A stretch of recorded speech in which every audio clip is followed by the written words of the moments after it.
Yadi, and I'll be the counselor today. So I just want to start off by saying that today, everything you say is confidential unless you are saying that you're going to harm yourself or someone else, and if it's an elderly or a child. Okay? Okay. So what brings you in today? Um, there's a big family feud going on, and I feel like I'm usually the person who's like the peacemaker, but I don't know what to do in this situation. I don't know what to say to anyone. And it's frustrating because it's like I'm starting to feel the effect of it, and it's building up, and I don't want it to get to a place where when I do say something, it comes off negative. Okay. Okay, so tell me more a little bit about what's going on. Okay, well, it's between three of my cousins, and they're all sisters. We're all first cousins, though.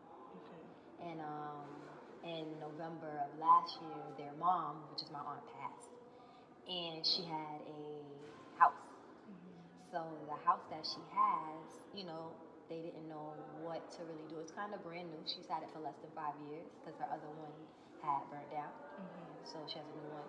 And basically, between the three sisters, the youngest one got the whole house, like she for herself. Meanwhile, she had her own house, but she gave her house to her son, right, and moved into her mom's house. It's a 3 bedroom, fully furnished, really nice. And like I said, she's the youngest.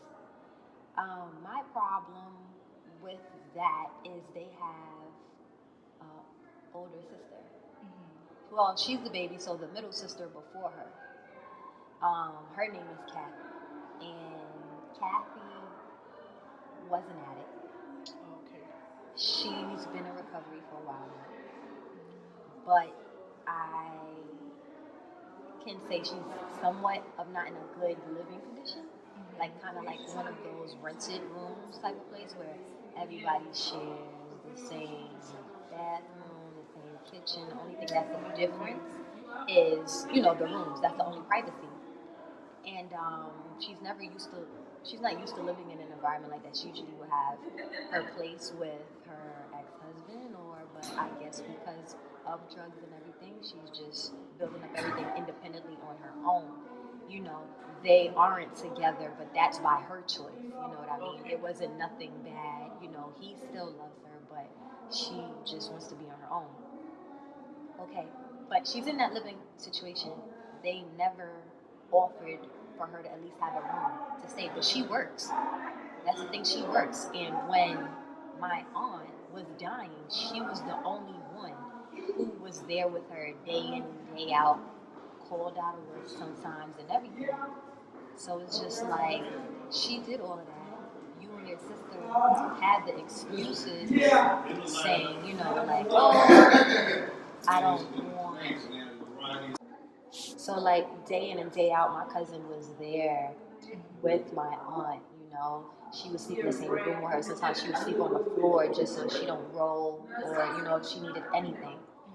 She was there day in day out. While even months ago before she passed, when she was in and out of the hospital, like when there was a will, she made a way. Meanwhile, she's the one with no car, holding on to her income and everything. So I just feel like y'all know all that she went through, and y'all know all that she's going through now, and nobody's offering her at least a room in the house. At least let her stay there until she can go ahead and get her money together. You know what I'm saying? Like let her save, let things get better and everything. So they're not, and it's like my other cousins who we all got the same grandmother. All my other first cousins would call me, and they'll be like, Imani, this is what's going on, this, that, and the third. And I'm just like, well, why haven't, and my other cousins, they're male cousins, so they'll be like, I don't want to get in the middle of it because they try to drag me in between it. And he's like, I just wish they would know how to come to amends with it. Then another one of my male cousins also told me the same thing too. Like, I'm not understanding because you know how they always say blood is thicker than water. Like, why would they be like this? You know, so it's a lot of like, everybody keeps coming to me about it. Mm-hmm. And usually they do that because they want me to say something about it. But it's like, for one, that's their mom. For two, I'm the youngest out of the first cousins. And they are the oldest. So I feel like they might be offended by me saying, hey, you know, you don't think, you know, this is a problem? You're comfortable with sleeping at night in a brand new house, and then another house that you gave your son that he didn't need because he's not even 25, let alone keeping a stable job. But you let him stay at that house. Why can't she at least stay at that house with him? Mm-hmm. There's more than one room in that house if you don't want her under the same roof as you. And then I also feel like, well, what did she do so bad to you in the past that you can't forgive and at least monitor her? You know what I mean? Because the way how their mother was, every and anybody could come live there. Whether you had a child, whether you had a habit, anything, she would never reject you from living in her household as long as you abide by her rules and got yourself together. Okay. So it was just like, it's strange to see they're not taking that in. Also, my cousin who has the place, like, did the worst. You know what I'm saying? Mm-hmm. So she did the worst, but yet she's trying to still stay there. Like, it's like, she, to me, is being a hypocrite. Okay. She dropped her kids off to her mother to raise and vanished. So it's like, you did that, but you can't let your sister, who is in recovery, you know, went to treatment, she's been clean. Let me say that she's been clean for over 5 years. You know what I'm saying? So it's just like, what is the issue? You know, and it frustrates me so much because during the time of my aunt's passing, it was a lot of problems and issues, and everybody was calling me, and it was just like, oh, well, this one wants to be in charge of this one, and I feel like the other two sisters, the youngest and the oldest one, I feel like they are closer than the one who's, you know, in the boarding house. So I'm just like, I feel really bad for her, but I can't put myself in that situation to financially help her. That I can't do because she's the type to always ask and never give back, and it will affect me more to give her than it would for me to just try to help with advice. Like they always say, don't give out if you know it's going to affect you more, and you're going to be the one short end of the stick. I'll be the short end of the stick because then I think she might get comfortable doing that. So it's like, I don't know what to do. Okay. So, have you spoken to any of your cousins, the girl cousins, at all, or no? About the situation? Yeah. No, I have not. And they haven't reached out to you to ask you anything? No. No, just the boy cousins. Yeah. Right? Okay. Okay. So, why do you think that she doesn't want her in the house? That's the thing. I don't know. I don't know if it's because of her past of being an addict and maybe something happened, or could it have been just a relationship that they have? Maybe it's like it would be a big conflict. But growing up and being around them, I wasn't raised with them. So I used to go down south like a few summers, but I never seen or heard of like an issue between them two. Mm-hmm. It's usually both of them with the older sister, because the older sister, she's very like combative. She always acts motherly, but she has no kids. She's like one of those, yeah. But it's not in a nurturing way. It's more of a like, she demands attention. She demands that she be heard because I guess she feels because she's the oldest. Yeah, like, but she does that even with me and the second cousin. So like her nieces and nephews, she does that with them too. And everybody never likes to go to her because she makes things too dramatic and because she acts like that. Because it's just like, you like to do a lot of yelling and, you know, conflict, but it's like, but No, none of them have reached out. Okay. Do you think maybe you would like reach out to the one that owns the house and just say, "Hey, how are things going? How's the house? How's so and so?" And then maybe like kind of pushing her a little bit to tell you like why she's not allowing her to live there, or is that something that you don't want to take on? I could do that. Excuse me. Excuse me. I could do that. I sometimes do reach out just to check up on her. I don't try to overwhelm them with, hey, how you doing and stuff. So I do it like, Periodically. yeah, I'll do it like maybe every other week or so, possibly once a month. But in between that, like we're all on social media together. Like we all have Instagram together and Snap. So I'll like the picture, might write something nice under the picture. That's the most. But as in like how you doing, how's everything going, how's your health, stuff like that. I'll do that like maybe once a month, every few weeks. So maybe when I do one of those, I could get a little deeper into it. Possibly ask her like, can I call you up and stuff? Because honestly, I found out through my male cousins that she got the house. She's never told me or anything. So it's just that's another thing too. I'm just like, I know we're not the closest. We do communicate, but I just feel like if you couldn't mention that to me, you wasn't excited to let people know, like, why didn't you say anything? Like, why I found out through other cousins, relatives. Right. Okay. So and you haven't spoken to the middle one either. Do you reach out to her the same way you reach out to the little one? Oh, okay. Okay. I don't, because I've known her to be a beggar. Like somewhere in there, she has to ask for money.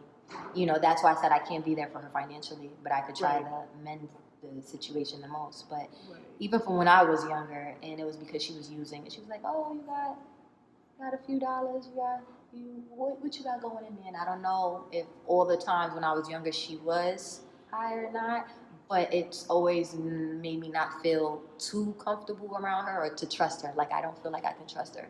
Right. I don't feel safe around her, and she's not my sister, of course. And like I said, so if it's like if I feel that way, maybe that's why possibly I don't want her to.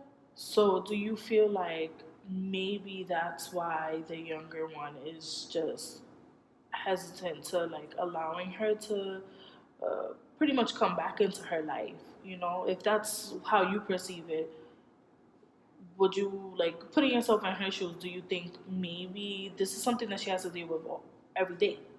This is someone she might have to see all the time. Yes, but she's been clean, and I just feel like if you section her off and just give her corner, because all right, if I put myself in her shoes, I don't have a sister, but I have a brother, and I feel like if I knew my brother was an addict, and if I knew I didn't really completely trust my brother, and he's been clean, I would still give him a place, and I'd give him a time frame. Like, listen, I'm letting you stay here rent free for 6 months. Save up all your checks. That could probably help you, without paying week by week at a place where you share a whole, you share a bathroom and a kitchen and all the other parts of the house, where you could just save that and then some, towards getting your own place. I would have like a deadline on it. No, you can't live here with me forever, but, I just feel like because it's your sibling and because it's like, all right, me, myself, lost my mother. So me and my brother, that's it. It's only us as in sibling wise. So it's just like, if that was to be a situation, I would be there for him, and I feel he would be there for me. We've had our differences at one time, but when it comes to something like that, if I was in her shoes, I feel like I would give him his space to get himself together within due time. I feel like she could do that. Okay. She could at least do that, like, because if the shoe is on the other foot for her when it comes to her mom wouldn't have never said she couldn't stay there. My aunt would have never said that. Right. She would have been like, okay, but you could stay here for this amount of time, So, yeah, I think I would do the same if I was in her predicament, you know. But I would just monitor her too. Anything that I know that is of value and everything like that, I would just keep it locked up just, you know, for safety purposes. But you don't want to be like that in your own house too. Right. So I was gonna get to that. So would you like to live like that in your own home? No, I wouldn't. I wouldn't, but I kind of do already. Okay. Yeah, I kind Okay. of do already. Tell me a little bit more about that. It's just me and my dad now, you know, because it was both of us that my mom passed. So with that, I don't feel I can completely trust him. I've always been that way. So certain things that I know that is important and stuff, I keep it locked up. But I have health issues. So I also always think of, well, if God forbid, if anything, I know where it's at to tell him to get it. But except for that, he doesn't know where it's at until, if God forbid, it came to a situation like I'm in the hospital, you need to get this document here, or this is here, it's such and such. Then I would tell him. But except for that, I keep things pretty locked up and, you know. And how do you feel keeping those things locked up and having to like pretty much check? Or I'm guessing you check every so often just to make sure it's there, no? I don't check because I just feel because of how it's set up, it's a 1 bedroom, so it's just my room. He sleeps in the living room. But at the same time, too, being like that, I guess I got too accustomed to doing it. But it makes me feel safe. Okay. Safer to keep my things kind of because I don't completely trust them. Okay. You know? Now, how would you feel if you were to, let's say, not have to do those things, not have to hide certain things, not have to keep things locked up? How do you think you would feel? Not having to do that, in a rage because he's nosy for no reason. Okay. I don't trust him because I feel he doesn't trust me. And I feel he monitors me. Like, I feel I could go into the living room, he'll act like he'll use the bathroom or is in the bathroom and the water's running or something, but then he'd be looking at something in my room. Okay. You know, like, why do you do that? Why do you intervene into things? It makes me not feel comfortable that you have so much access to just go through my privacy. Right. So it makes me feel like, okay, well, what is it that you're looking for and you don't trust me? You know, I've asked him, does he trust me? He says yes. But I feel like, bro, I'm not gonna 30. You know what I'm saying? Like, there's no reason for you to do like this and, well, what is that over there? Or give me my privacy. Right. Give me my space. If I felt I had more of that, I don't mind leaving anything around them because it's like, not saying I don't trust them, but I wouldn't care because I would know mentally it's not going to be bothered with. You know what I'm saying? It's like I have to always. So maybe I would feel less stress, maybe less anxiety because it's always in my head to be 10 steps ahead. Like, okay, I got to put this here, this here, this there because I don't want him to find it or there. You know? It's like I don't have privacy. Right. Yeah, because even with my room door, he's from the islands. They don't really believe in locked doors, locking, and house doors. Of course, the front door, but except for that, bust up in the room when you feel to do so. Not really knocking and stuff like that, and that's also annoying because I could be half dressed and you just bust up in the room. Why not knock? And I had to get a lock on my door, and if my door is closed, I purposely lock it because if I don't, I hear, like, every time that I make sure that I lock it, I hear a boop boop, and I'm like, yeah, you need to learn how to knock. Like, this is not back home how you lived. Like, on top of that, you lived in a house, I live in an apartment. It's different. Apartments were used to closing and locking doors. You get what I'm saying? So it's like, okay, if the door's at least closed and it's not locked, why you can't just knock on the door? You know? Come on. That's another way of invading my privacy that annoys me. So I just feel like there's no privacy. The little bit of privacy that I have, I feel I have to hide it. You know. So. Okay. So pretty much from what you're telling me, privacy, trust, and just respect is something that you really honor and hold dear to. I do. Okay. So now thinking about all those things that that are dear to you, honesty, trust, and respect, do you think like maybe your cousin thinking of those things, maybe that's one thing that she doesn't want to deal with in that home with her sister? I never thought about that. Now analyzing everything, yeah, she wouldn't like that at all. She wouldn't have. Right. Yeah. Because your home is supposed to be your freedom. It's supposed to be your, place of just relaxation, not thinking 10 steps ahead or putting this here and putting that there. Right. That's true. Your cousin, the house that she gave her son, did she pay that off herself? Do you know? I'm not sure she paid it off herself, but I know it was just her and her twins that were there. They're like under the age of 25, I want to say. And one of them lives somewhere else because it's a girl and a boy, but the boy has the place. I believe it is paid off. That's why she was able to.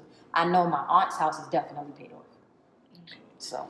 And you mentioned that your aunt's bills, who manages that? The other cousin, the older one? My aunt that passed? Yes. Well, there's no bills. Yeah.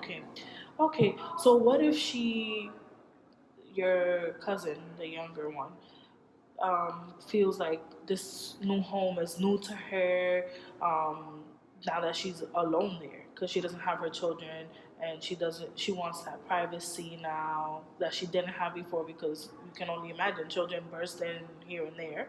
And yeah, she does have her rules, but at the same time they're still her children, so she has to care for them. So maybe she doesn't want to care for her sister as well, who she knows is a grown adult, but knows that even though in recovery she needs a care. What if that's something that she doesn't want to deal with, That's true. So what do you think you'll be able to do to open that door? I think I could, when I hit her up, like to check on her, I could slowly go into it. I could say like, hey, how's everything going? What's been going on? This, that, and the third. And if I feel like she's giving a vibe that she wants to continue talking, because my family has this thing of sometimes being real short sometimes and hide things and stuff like that. So if she seems like she's being warming enough to have conversation, then I would be like, hey, so I heard, you moved, that's true. And then I think from there, I'll step into it a little bit. Like, well, it's just you at the house, possibly see what goes on from there. Okay, I think that's a really good start. And then, do you think you'll be able to reach out to her other sister and just see how she's doing, and maybe get a perspective of both? So that way. I call her, or get her, because she always changes her numbers. So hopefully, the number I do have is good.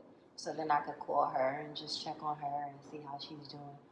But I just hope she doesn't go into the whole she wants money thing, Now, in regards to the she wants money thing, since you did mention that that's how you remember her asking when you were younger, have you had encounters with her while she was sober? Yeah. Okay, and she still asks? She hasn't, no. Okay. She hasn't, but we haven't been around each other enough or longer, long enough for me to let her ask that. Like, she would joke around, hang around with me for a little while, then boom, and then I could tell when I looked at her sometimes, like, maybe she is high, she's coming off of a high, that's why she needs the money. You know what I'm saying? And then when I got older and I was around her, because of that, I made sure I isolated or kept myself short from her. Like, okay, hey, how you doing? All right, move over here, go over here, or just move from the area in general, because I didn't want her to ever do that. Okay. But now she's sober. Sober-wise, being around her, yeah, she hasn't asked. Okay, so maybe maybe she won't ask. Mm-hmm. Maybe just try and see, and then once you start feeling like it's getting towards that point, maybe you can just nip it, and then you know we could proceed on moving forward with attempting to communicate, because from what you're telling me, you do care Mm-hmm. Yeah, I do. about how she, where she is, her well-being and things like that. So you still want to continue to keep in contact with her, but obviously not where you're gonna jeopardize yourself. Mm-hmm. Okay. So I think we can, move forward with trying to communicate with them and trying to, work your way into their situation and just see how you can be of help, right? Yeah. Okay. I also wanted to touch base a little bit on like what's going on with your dad at home. Um, have you spoken to him about, boundaries and like just giving you your privacy, like how to sit down with him and discuss those things with him? Yes and no. Like I've said things and it's just went over his head, or he's just like, whatever. It's not. I don't feel respected. Okay. Can you give me an example of kind of like somewhat of what a conversation between you two in regards to that goes? Okay, I was in my room and he just bust open the door. In the midst of him busting open the door, I was just like, hello, like I'm half naked in here, closes the damn door. Like I got frustrated because he does this too much. Mm-hmm. So I'm like, close the damn door. Like, so I'm like, this is the thing. Like, if a door is closed, it's meant to be knocked on before open. That's what I was saying while he was standing on the outside. Then the following night, he did that. I had the door locked. He's like, oh, open the door. And I'm like, no, I'm half dressed. I wasn't. I was sitting on the bed. But it's the fact that you're going to learn to do this. Like, Right. you're gonna have to respect that. What's your problem? You know what I'm saying? So after that, and I unlocked the door, then I went out in there and I was just like, what's your problem? Like, why you feel you always have to just come in the room like that? Like, it's really rude. I'm a female, you are a male. Mm-hmm. Knock on the door. You can't just bust open the door. Like, I like to be comfortable in my room because I have no space in this house. I have no privacy in this house. So knock. And he just looked, didn't really say nothing about it, left it alone. Mm-hmm. That's really, been it. Because if I feel like I've tried to, before those last times, I've tried to like go into detail. You just like no respect. Shrugs it off. Mm-hmm. Okay. So you feel like communicating with him doesn't really work too well, like verbally? No, I don't. I feel like he just thinks he could do what he wants to do, but it's come down to a point where I've told him like, I'm not gonna be in my 30s and me and you live under the same 1-bedroom apartment. You have to go, because by my 30s for sure I'm gonna have my own career, job, and everything. I'm like, you gotta go. I told him that, so he understands that. That's like legit. He was saying, oh, when he retire, he still got about like 4 years till he retires, but I have 3 until I have, so either by the time he retires or I'm 30, either way. But I feel like by the time I'm 30, you know what I'm saying? Yeah. As long as I have a career job, because he's saying he don't want to just leave and then I can't support myself with the apartment. Okay. I'm like, well, when I'm able to do that, I said, and when you retire, definitely you can't do this. I said, because I'm getting too old. I'm getting older. You're getting older. You need your own space to do what you want to do. I damn sure need my own space to do what I want to do. Like, it's about that time. We clash. We get along, but we do clash. And it's just like I don't feel like I can breathe sometimes. It's just like, and then there's been times I don't want to be bothered with. That's how us human beings are. I don't want to be bothered with. And he'll, like, annoy me. I'll leave out of the living room to isolate myself so that I could calm down and be in my own peace. My room is my peace.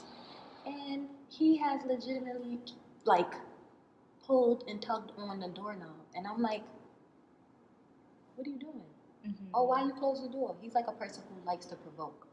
So he was like, why you got the door closed? I'm like, because I don't want to talk to you. Leave me alone. You was annoying me in the living room. Leave me alone. Then he'll still keep trying to talk to me, and it's like you wasn't showing all of this effort when I was sitting out there with you. You was not making me feel comfortable, happy, nothing. You was pissing me off, getting on my nerves, just bothering me. So now that I go to isolate myself, now you want to act like you want to be this person who's concerned for me. Leave me alone. You know he tries to look for the other key for the lock on my room door. Really? To open the door. And I opened the door and I said, what do you want from me? What do you want from me? Oh, I said, I don't care. Leave me alone. Like, you're really stressing me out. And the thing is, I have health issues that he is very alert and known of. I've been hospitalized multiple times. Come on. Mm-hmm. Like, why are you trying to get me to this stress level of me getting sick where I can get in the hospital? Leave me alone. Right. Like, so, yeah. Okay, so from what I see, there's a lot of communication issues between both of you. Have you ever expressed or asked him, like, why does he leave the door open or why he can't just knock? Never asked. Like, he just catches an attitude, like, sucks his teeth and keep it moving. That's what he does. Mm-hmm. Okay. Because from what you're telling me, it sounds like he wants to be around you, but doesn't know how to communicate things to you. Mm-hmm. I have told him one time I got so mad. You ever been so mad where your reaction like shocks you? So I was upset because I was eating in my room, brought the tray out, we went and like threw everything out, and I asked him something about is like a fruit in the fridge, a certain fruit in the fridge, and he was just like, no, what are you, crazy? I don't like to just be called crazy out of nowhere, and it's just unnecessary to the conversation. But this is what I took about word provoking. I said, see, that's your problem. Like, I went completely off. Like, but in a very calm way. I was like, see, that's your problem. I said, this is why I don't like talking to you. I don't like being around you. I don't like associating myself with you. I said, because you do ignorant things like this, is you provoke me to piss me off. I said, all of you saying, am I crazy and all that was not necessary. I asked you if there was a fruit in the fridge. You could have just left it as no. You saying all of that extra things, if I talk to you like that, it's a problem. So I don't know why you feel comfortable to talk to me that way. I was like, so this is why I don't deal with you. So he's laughing when I'm telling this, laughing. So I'm just like, you see, you're a spiteful, demeanic person. Like, I was like, you're a very spiteful person. I said, you find fun and laughter out of being spiteful to your own child, at that, your only child. I was like, it's funny that you find this to be okay. I don't know who raised you to be this way, but it's sad that you're like this when you're an adult. And I walked out of the room. I said, this is why I don't associate myself with you at all. And I walked out of the room. After that, I came back out, because then I had some of the fruit. I came in the living room, threw out the peels and stuff like that. And he's like, I'm like, I'm fine. And I went right back in the room. After that, he left me alone for like a good 2 weeks. Like, just distance itself, was on eggshells and everything. So I know for a fact he took in what I was saying and it processed, but I shouldn't have to get that way in order for you to understand me. Right. Why do I have to get irate in order for you to hear me? That works up a nerve in me. Mm-hmm. You know what you're doing and you're intentionally doing it.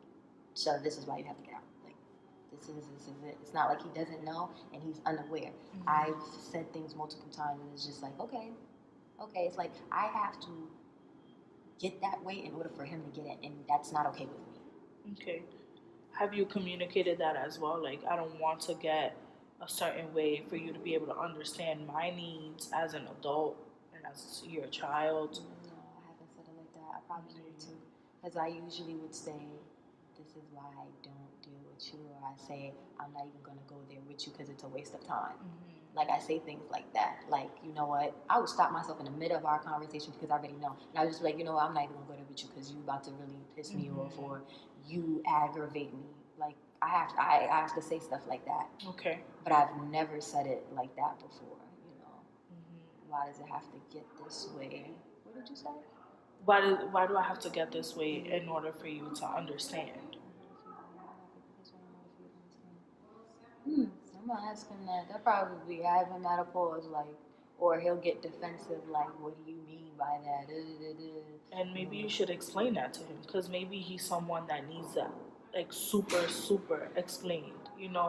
Um, there are some people that you just have to explain and then give another explanation to your explanation so that they be able to understand, because they just want to understand where you're coming from, where is it stemming from, what exactly is it that they're doing wrong, and what exactly is it that you want them to do, or like how they should act in order for it to be okay. um, Him, has he been in your life the whole time, or yeah? Yeah, raised with He's, him. okay, okay. Well, there's also that boundary, like women, men. You're an adult woman now, not a child anymore, so he can't tell you what to do. Right. So maybe he doesn't know how to, like, um, do I tell her because she's my daughter, or do I listen as an adult? Like, it could be Yeah. a conflict, but maybe you should try to just, like, calmly say, look, this, I don't like this anymore. This can't happen. Well, he was physically there, but he wasn't there. Okay. So I just feel like for you to try to catch up now and do everything, it's like I'm way too old. It's too late. Not that I won't have a relationship with you, not that I can't have a relationship, I can. But what I'm saying is you have to have your boundary. Like anytime I try to completely be open with him, completely, hey, let's do this, he always gives me reasons to put up boundaries, to put up walls, to be like, remember, he is still him.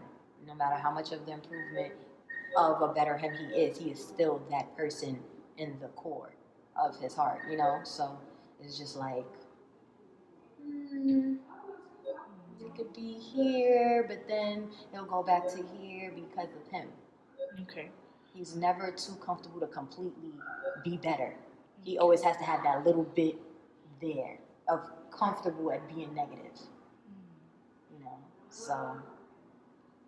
Okay. Do you think that maybe your perception of him also, like, triggers that, like, for you to become angry and not allow him to be better? Like, you thinking that he's still the same person, that he's still negative. No, because he has improved. I won't take that from him. He has improved drastically within the last 4 years since she's been gone. Okay.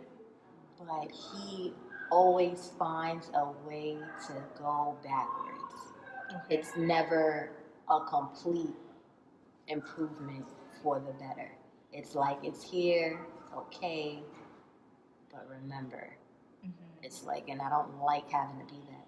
I just wish it was, you kick that, yeah, you kick that to the curb and forward. Like, what is the point of keeping that around? Like, I've said to him before, I knew you couldn't be this person for so long. I've said that to him.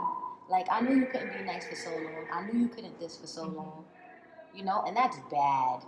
That's bad for me to even say that to him. But I feel I have to, because it'll anger him, but he understands through anger. So it's like, damn, why did she say that? But at the same time, too, you know what? Why? Yeah. Maybe my approach should be different. Yeah.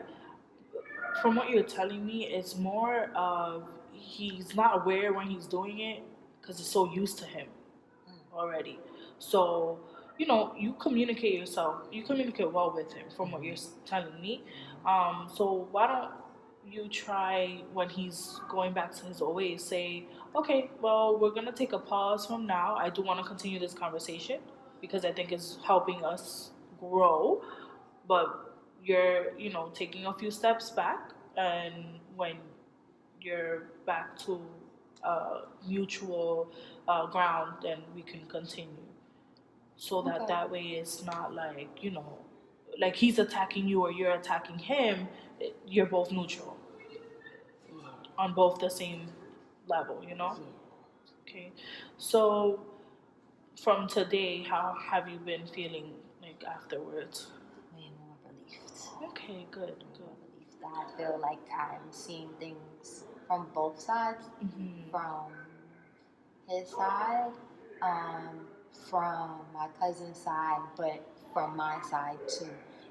As in, you helped me realize that how I am, she could possibly be looking the same way like that with my cousins. Right. And because of that, I should just come out and, you know, check up on her and mention it. Okay. And also, you let me see point of views of possibly what my father is thinking of, because he's not the type to really come out and speak on how he feels. You know, it would have to be me to initiate that. Right. So. And unfortunately, sometimes we do have to do that in order to get people to, you know, open up and just like give them that push that they don't have within themselves. Push, drag, pull, but yeah, I'm gonna definitely do that. And then you said why is it that I have to get this way in order for you to understand? Okay. And then you also said that I should say take a pause. I want to finish this conversation when I'm in a better space. Yes. Okay, I'm gonna try those. Okay, so why don't we regroup next time and then go over things that you have done and just, you know, move on from there. Okay? Okay, have a good one. You too.